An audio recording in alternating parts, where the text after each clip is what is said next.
Boa noite, minha gente.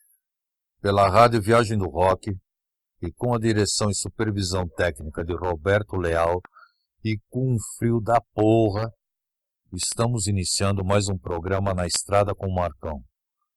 E esse cara que tá falando aqui com frio é o próprio, o Marcão. No programa passado, eu falei sobre documentação, câmbio de moedas, trâmites de aduana, passaporte, carteira de identidade, seguros obrigatórios contra terceiros, seguro-saúde, permissão internacional para dirigir, permissos para a moto entrar em outros países e outras cositas más.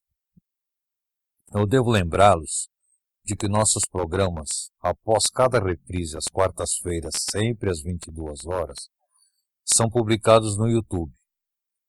Lá é só acessar o canal Viagem do Rock / Na Estrada com o Marcão e aproveitar. Hoje eu vou falar algumas coisas sobre manutenção da moto e sobre segurança e prevenção ao se pilotar. Eu quero deixar bem claro que eu não tenho a menor pretensão, nenhuma pretensão, de dar uma de professor, de dar aula ou de ensinar a quem quer que seja. O pouco que eu aprendi, eu utilizo apenas para consumo próprio e para tentar permanecer vivo também enquanto piloto. E se nessas tentativas eu conseguir apenas alertar alguns poucos motociclistas, eu já vou ficar bem satisfeito. A verdade é que nós, os motociclistas, os loucos, que os outros falam, velhos ou novos, somos todos sobreviventes, sabe? Eu costumo dizer que a moto é um veículo tão seguro que dispensa cinto de segurança, mas a gente sabe que ela é como que a personificação do perigo. Por isso a gente tem que tomar todas as precauções possíveis quando a gente está pilotando. A moto é um veículo que foi projetado para ficar deitado. A gente é que teima em deixá-la de pé. Portanto, gente, todo cuidado é pouco e olho vivo na estrada. Como penso que ninguém irá discordar se eu disser que a moto tem que ser respeitada, vamos lá, bora falar um pouco sobre ter cuidado. Sobre os pneus, há os diagonais e os radiais. Os diagonais são feitos para se rodar com a câmara de ar, e os radiais podem rodar com câmara ou sem, dependendo do aro da roda, evidentemente. Porque a gente precisa sacar que a roda é feita para se rodar com pneu sem câmara, senão encheu e esvazia depois de 1 segundo. Basicamente, as diferenças entre os dois pneus são as seguintes. Os diagonais têm as estruturas internas, elas são mais simples, com treliça de aço apenas na banda de rodagem até a parte lateral, aquela parede lateral, aonde seria a parte que o pneu se apoia na roda. E eles são monocompostos também. Geralmente são indicados para peso e velocidades menores, e seu desgaste é um pouco maior, evidentemente. Com os radiais, a coisa já é diferente. Eles têm estruturas mais robustas, totalmente treliçados com aço. Eles são bi ou tricompostos e têm melhor aderência, bem melhor aderência. Tem mais resistência e durabilidade também. E suportam maior peso e maior velocidade. Em nenhum caso a gente deve rodar com o pneu quando seu desgaste chegar ao TWI. TWI é uma marquinha que tem no meio das estrias da banda de rodagem do pneu. E essa marquinha, quando ela é atingida, quando ela fica junto já da banda de rodagem, está na hora de trocar o pneu. A partir daí a gente roda por conta e risco da gente. Um toque interessante para quem roda com pneu diagonal é calibrar com 3 ou 4 libras a mais do que indica o manual do proprietário da moto, porque as paredes laterais dos pneus movimentam muito, e a calibragem mais alta ajuda a evitar as possíveis fissuras na parede interna, onde termina a treliça de aço e fica só o composto de borracha com as lonas. A corrente de transmissão, que também é importante, ela deve ter a folga verificada sempre em viagem a cada 500 km. E com o trânsito urbano, se a pessoa está rodando na cidade, umas 2 vezes por semana. Quando os parafusos de ajuste ali da bandeja estiverem no limite, a gente tem que substituir sempre o conjunto todo, corrente, coroa e pinhão, sem gambiarra, sem tentar aproveitar, porque essa economia pode sair bem cara, entendeu? E nunca, mas nunca mesmo lavar a corrente com querosene ou óleo diesel, porque isso danifica os O-rings e aí ferra a corrente prematuramente. Ela vai acabar muito mais cedo do que acabaria se lavada com detergente ou shampoo neutro e água. Pode ficar um pouquinho suja, mas é melhor. Para as motos com transmissão por correia, basta lavá-la com água e sabão cada uns 15 dias por aí. E com as motos com cardan, é trocar o óleo hipóide a cada 20 ou 25 mil quilômetros. É mais tranquilo. Para se deixar a moto com mais torque, a gente poderia pôr uma coroa um pouco maior, ou um pinhão, um dente menor, para se ter um pouco mais de velocidade final, com menos giros do motor. A coroa deve ser uns 3 ou 4 dentes menor, mas isso daí não é recomendável, entendeu? Porque deixa a relação mais curta, força todo o conjunto, aumenta o regime de giro do motor e consome mais combustível também. Fazer o contrário, deixando a relação mais longa e com mais velocidade final, deixa a moto muito mais xoxa na saída e também nas retomadas, entendeu? Aí a gasolina que a gente economiza em alta acaba sendo consumida e às vezes até em maior quantidade nas retomadas e nos aclives. O melhor mesmo é manter as medidas originais da relação. Afinal, um engenheiro leva anos num projeto e ganha muito para isso, não é a gente que vai tentar mudar esse projeto achando que está levando vantagem. Porque essa vantagem sempre dá merda. Todas as lâmpadas da moto devem ser verificadas antes de cada viagem, e no uso urbano uma vez por mês, e se for necessário substituir, a gente tem que trocar sempre por uma igual, com o mesmo número de watts. Caso contrário, a gente pode sobrecarregar o sistema elétrico da moto, e aí as consequências são imprevisíveis. Chega ao ponto até de torrar toda a parte elétrica, a fiação e às vezes pega fogo na moto. Vamos aproveitar o gancho desse negócio aqui. Como temos que rodar sempre com o farol e lanterna da moto ligados, por segurança e também para cumprir a lei, eu vou dar aqui uma sugestão. Isso apenas durante o dia, tá? Dia claro, dia ensolarado, a gente pode intercalar o uso do farol alto e o baixo para aumentar a vida útil das lâmpadas, ou quando é uma lâmpada só de filamento duplo, ela vai demorar mais tempo para queimar, porque elas têm um número de horas de funcionamento. Não é porque usou muito ou usou pouco, elas funcionam X horas e aí queimam. E durante os dias que não são muito nublados, a intensidade do faixa de luz do farol não importa porra nenhuma.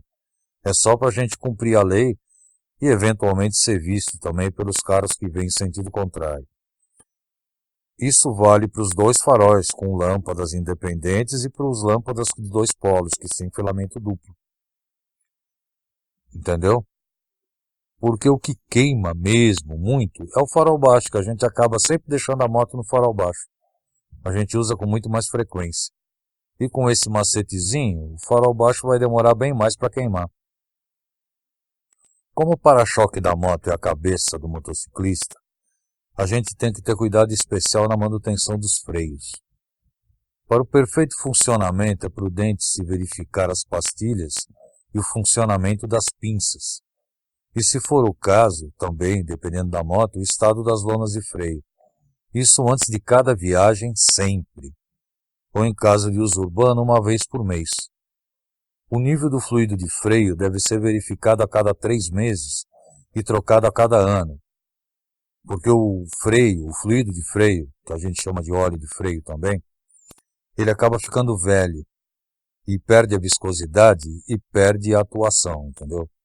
E a gente tem que, quando for substituir esse fluido de freio, tem que observar a especificação que consta no manual da moto. DOT 3, DOT 4, atualmente é DOT 5 nas motos mais novas. E como as nossas cabeças são os para-choques de nossas motos, a escolha do capacete é muito importante também. Basicamente, a gente tem 3 tipos: o aberto, o fechado e o escamoteado. O aberto é mais indicado para o uso urbano, porque na estrada ele traz muito desconforto pela pressão do ar e pelo vento, e também não oferece muita segurança. O escamoteável é muito prático, confortável e, diferentemente do que muitos dizem, eles oferecem segurança sim. Mas o capacete mais seguro, confortável e confiável é o fechado. Isso principalmente em viagens, tá? Ele só não é tão prático, principalmente para quem usa óculos, como eu. Além disso, tem um outro fator que é muito importante. É a variedade de compostos com que são fabricados os capacetes e que estão diretamente ligados ao coeficiente de impacto, de segurança e de confiabilidade. E também ao peso de cada capacete, né? A gente tem cascos em ABS, em fibra de vidro, fibra de carbono, e tem cascos bi, tri ou multicompostos. Os multicompostos são mais show de bola mesmo. E aí, quanto mais eficientes e seguros forem os capacetes, além de leves também, eles vão ser melhores e mais caros. Isso daí é óbvio, né? Infelizmente. O fecho da jugular também é importante. E a gente deve dar preferência aos mais seguros, mesmo que não sejam tão práticos para abrir e fechar. Sobre impurezas no combustível, eu vou voltar a ressaltar o que eu falei aqui no primeiro programa dessa série. Quando a única saída for reabastecer a moto num posto de qualidade bem duvidosa, colocar na boca do tanque um pedaço de meia de nylon feminina. Isso pode fazer a primeira filtragem da gasolina. Pelo menos os detritos mais grossos vão ficar ali. E aí vai diminuir a possibilidade de entupimento na bomba ou no bico injetor e, no caso das carburadas, o giclê. E também procurar não deixar o nível do tanque próximo da reserva, porque a sujeira fica sempre depositada no fundo do tanque. E também o pouco combustível faz com que a bomba trabalhe forçado, e isso pode provocar sua queima. E aí, velho, é roça. Os espelhos retrovisores da moto devem estar convenientemente ajustados para que a gente tenha uma visão melhor traseira, tanto de profundidade como periférica. E a gente não deve esquecer que, por melhor que estejam ajustados, nos retrovisores há sempre um ponto cego. E isso também acontece nos outros veículos que estão à nossa volta. Portanto, a gente deve procurar circular com as motos, deixando fora dos pontos cegos dos outros veículos. O veículo que está à frente, a gente fica um pouquinho à esquerda dele, que aí a gente sai do ponto cego sempre. Até nos carros mais antigos, que não tinham o retrovisor do lado direito, retrovisor externo, eu estou falando. Os piscas, contrariando o pensamento de muita gente, é um item importante de segurança também. E serve sempre para sinalizar a intenção de um movimento futuro. Então a gente deve acionar sempre os piscas antes de iniciar qualquer mudança de direção. É um movimento prévio, né? Então, gente, o pisca não é bunda. Portanto, dê à vontade e sem medo, tá? Segurança, gente. Sempre que uma diminuição de velocidade for necessária, o ideal é se usar o freio motor. Esse é um aliado das frenagens, porque ele dá mais segurança e aderência nas frenagens das rodas, além de ajudar também a poupar pastilhas e lonas, né? E quando for necessário e o local possibilitar também, para maior segurança, a gente pode aumentar o espaço e o tempo de frenagem, andando em zigue-zague. Fazer umas cobrinhas com a moto. Assim o espaço percorrido vai ser sempre maior que o trecho que a gente tem disponível para percorrer na frenagem. Eu vou demonstrar isso, tentar demonstrar para vocês. Marcar 2 pontos e entre eles estender um pedaço de barbante, iniciando e terminando nos pontos marcados, E esse barbante disposto em zigue-zague, em curvas reversas sinuosas, como uma cobra em movimento. Depois, quando a gente esticar o barbante, a gente vai ver que ele é maior do que o trecho entre os dois pontos. Eu acho que isso prova, né? Quando a gente for trafegar com a moto nos corredores de trânsito urbano, ficar muito ligado, tem que ficar muito ligado. E a gente tem que fazer com que a gente seja visto. A gente reduz a velocidade, ligar os piscas é uma boa, ou então aquela luz de alerta, que é o pisca-alerta, quando a moto tiver, né?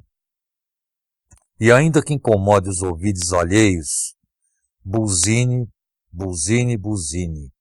A gente tem que alertar os outros motoristas dos outros veículos, que a gente está do lado, atrás, na frente, enfim.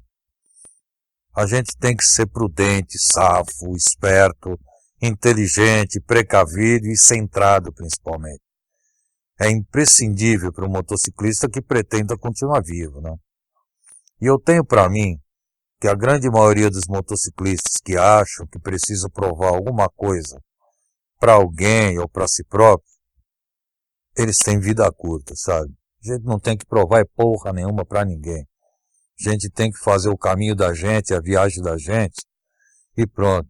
Não precisa ser engraçadinho, ser bonitinho, não. A gente tem que ser previdente, curtir a viagem, a estrada e continuar vivo. Bom, gente, por hoje o programa já está terminado. Muita gente vai falar, ainda bem, porra. A gente vai pôr a moto agora no cavalete. E no próximo programa eu ainda vou continuar um pouco nesse assunto, nesses temas, porque ainda tem umas coisinhas que eu quero falar para vocês.